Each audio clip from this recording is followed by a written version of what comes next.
Se cumplen 3 meses de la detención de Ismael El Mayo Zambada y Jesús Guzmán López, que aparecieron esa tarde sorpresivamente en el aeropuerto de Santa Teresa, en Nuevo México. Una operación de inteligencia de la cual el gobierno mexicano aún no tiene suficiente información. Pero hoy le vamos a contar la historia que se ha desarrollado durante estos 3 meses, que ha terminado con El Mayo, con Jesús, con su hermano Ovidio, que había sido extraditado meses atrás en tribunales de Nueva York y Chicago. 2 de ellos, Joaquín y Ovidio, evidentemente colaborando con las autoridades, posiblemente El Mayo también, mientras la violencia envuelve Sinaloa y otros puntos del país. Solo en Sinaloa van desde entonces cerca de 300 muertos y otros tantos desaparecidos.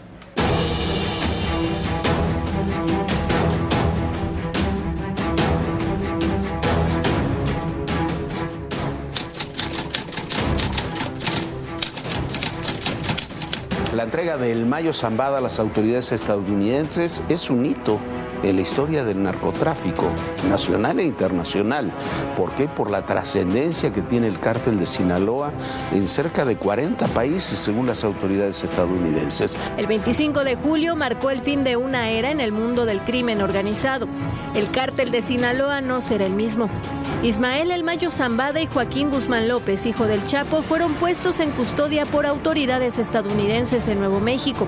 La primera información que trascendió es que los 2 narcotraficantes del cártel de Sinaloa se entregaron. Ese día, el Departamento de Justicia de Estados Unidos publicó un comunicado donde el fiscal general Merrick Garland confirmaba que los líderes criminales estaban bajo su custodia. El FBI y la DEA destacaron que la detención era un golpe al corazón del cártel, mientras que el secretario de Seguridad Nacional, Alejandro Mayorkas, celebró que los líderes criminales serían llevados ante la justicia. A las 15:30 horas se recibió en la Secretaría de Seguridad y Protección Ciudadana una llamada de la Embajada de los Estados Unidos en México, donde se informó que Ismael El Mayo Zambada y Joaquín Guzmán López se encontraban bajo custodia de las autoridades en El Paso, Texas. Mientras se vivían momentos de confusión por la inédita y extraña entrega de los líderes del cártel, se informó que el exrector de la Universidad Autónoma de Sinaloa, Héctor Melesio Cuen, fue asesinado durante un intento de robo en una gasolinera. El viernes 26 de julio, El Mayo Zambada se declaró no culpable ante una corte federal de Texas. Mientras que el martes 30 de julio, Joaquín Guzmán López compareció ante una corte federal de Chicago, Illinois. También se declaró no culpable. El viernes 9 de agosto, el embajador Ken Salazar confirmó que El Mayo fue llevado contra su voluntad, que se trató de una operación entre cárteles. Joaquín Guzmán voluntariamente se entregó.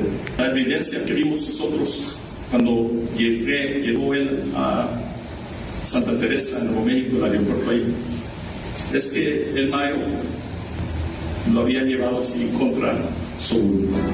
Horas después, a través de sus abogados, el líder del cártel de Sinaloa dio a conocer una carta donde detalló su captura y traición. Aseguró que se lo llevaron por la fuerza, que el 25 de julio Joaquín Guzmán López lo citó a una reunión donde se encontraría con el gobernador de Sinaloa, Rubén Rocha Moya, y el político Héctor Melesio Cuen. Incluso le comentaron que estaría presente Iván Archibaldo Guzmán Salazar. El Mayo relata que entró a una habitación donde un grupo de hombres lo tiró al suelo, lo golpearon y esposaron para obligarlo a subir a una camioneta. Además, señaló que Cuen Ojeda fue asesinado ese día y en el mismo lugar donde fue secuestrado, y no por la noche en un intento de robo. ¿Es verosímil lo que dice la carta? Sí, es verosímil, es una posibilidad. Quedan muchas dudas de todas formas.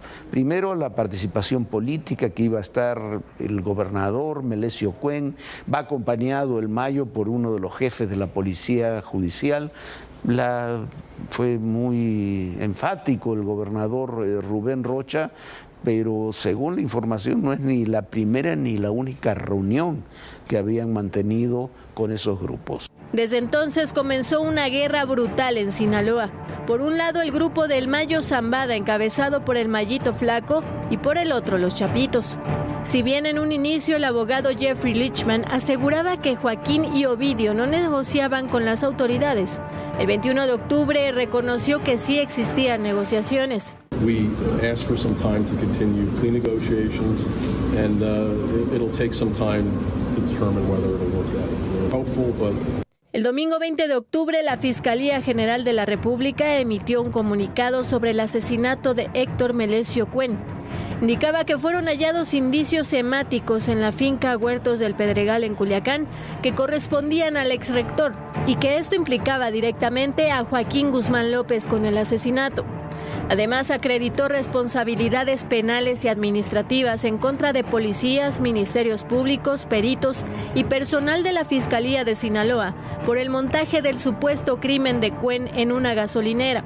El Centro de Justicia Penal Federal en Sinaloa respondió al comunicado y señaló que lo expresado por la Fiscalía General de la República no se corresponde con la realidad. Lo cierto es que la investigación aún no determina lo que en realidad pasó ese 25 de julio. Si en mayo fue secuestrado por Joaquín Guzmán o si hubo participación externa en los hechos. Lo que sí es realidad es la violencia que tiene asolados a los habitantes de Sinaloa, que hasta el momento registra más de 200 asesinatos, sobre todo en Culiacán, y centenas de desaparecidos.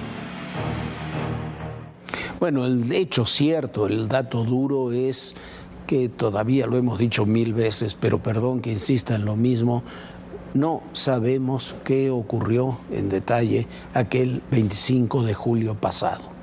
Sabemos cómo concluyó la historia, con el Mayo, Joaquín en los Estados Unidos, pero no sabemos qué ocurrió. Se presume, eso está filtrada la información, lo dice el Mayo Zambada, que él fue secuestrado en Culiacán, en esa finca donde iba a una reunión, donde él dice en su carta, lo habían citado con el gobernador y con Héctor Melesio Cuen, que el gobernador no llegó, ahí mataron, dice, a Melesio Cuen y a su jefe de custodias y se lo llevaron. Eso es lo que dice el Mayo Zambada. Si fue así o no fue así, no lo sabemos. El problema es que no es que no lo sepamos nosotros, tampoco lo saben las autoridades. Para el Mayo Zambada viene un proceso muy difícil, un juicio muy difícil, donde incluso se esbozó ahí la posibilidad, que es también muy complejo que se pueda llevar a cabo, de que sea condenado a muerte si es encontrado culpable de estos delitos, sobre todo de un delito que es diferente al que tiene el Chapo Guzmán, a los que se condenó al Chapo Guzmán, que es el tráfico de fentanilo, que está considerado una amenaza a la seguridad nacional de los Estados Unidos. Por lo pronto, su sucesor, le dicen el Mayito Flaco, ha logrado una alianza con distintos aliados, con distintos cárteles aliados, los rusos, el cártel de Caborca, distintos grupos y organizaciones, los Salazar, incluso se dice que Aureliano Guzmán, el hermano del Chapo, para enfrentarse a los Chapitos.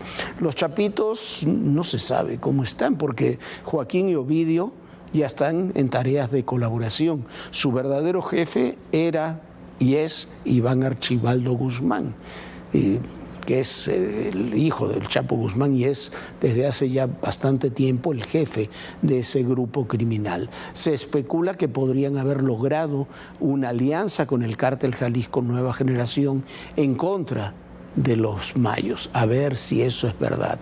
Los que quedan en entredicho, sin duda, después de toda esta historia, son el gobierno de Sinaloa y sobre todo la Fiscalía de Sinaloa, que no solamente queda en entredicho, como le hemos dicho a lo largo de toda esta semana, queda como cómplice de los grupos criminales y acusada de haber creado, de haber montado el asesinato de Héctor Melesio Cuen en un asalto, lo cual a todas luces es falsa.